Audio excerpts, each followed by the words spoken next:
Okay guys, so in this quick video we're going to be looking at the Gregor Mendel experiment. So Gregor Mendel's P experiment is very famous and I'm just going to be showing it to you. So first let's take two plants, okay? One's color is green, no, let's say blue, and the other one is I don't know, red. No, black. Let's say your piece can be in both these colors. The black is the recessive one, the blue is the dominant one, okay? So with that being said, let's crossbreed a blue pea with a black pea. What do you think will happen? Let's write out the genetic makeup. So this one, which is a blue one, the chances are it's both a RR or an R little r. It's dominant or it's dominant recessive.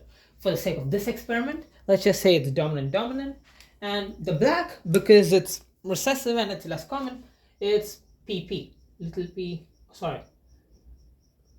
little r. We have to use the same experiments. I was dumb. Little r. Okay. Now, what will happen when we crossbreed? So when we crossbreed RR and RR, we can write it RR and RR.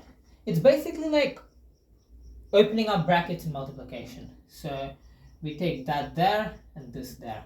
So in the next one, we have 4 cells now. 1, 2, 3, 4. Due to the first one, the first one's what? RR. Yeah.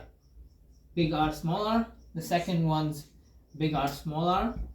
Third one's big R, small r. And the fourth one is big R, small r. So here we see that there's a big R and a small r. So there's a blue allele and there's a black allele. But in all these cases, only blue alleles will be shown. Why? That's because the blue one is the dominant figure and the dominant ones will be shown in the phenotype no matter what. But all these things are carriers for the black one. So this is in the F1 generation, isn't it? This is in the F1 generation. This is the breeding. Now let's take any two. Let's take any two and crossbreed them again. We will get 4 more because we're taking any two. We're going to be taking these two and we're going to be crossbreeding them again. So crossbreeding them, let's do here. Let me show it to you.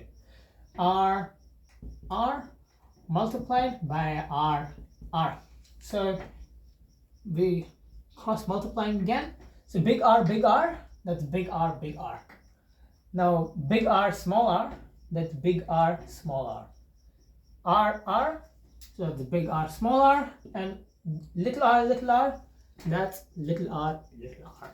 So what we see here is this dominant R in these three. In these three, there are dominant R's, but that's little r. So these are all blue color phenotypes again, but this one is black. And why? Because all these were carriers of the black one. Therefore, in the F2 generation, the black one is present. F2 generation, the black one's present. So you can see here, even these two are carriers, right? So they will be present in the next generation. So in tests, you'll probably be asked to say, questions such as, what's the phenotypic ratio?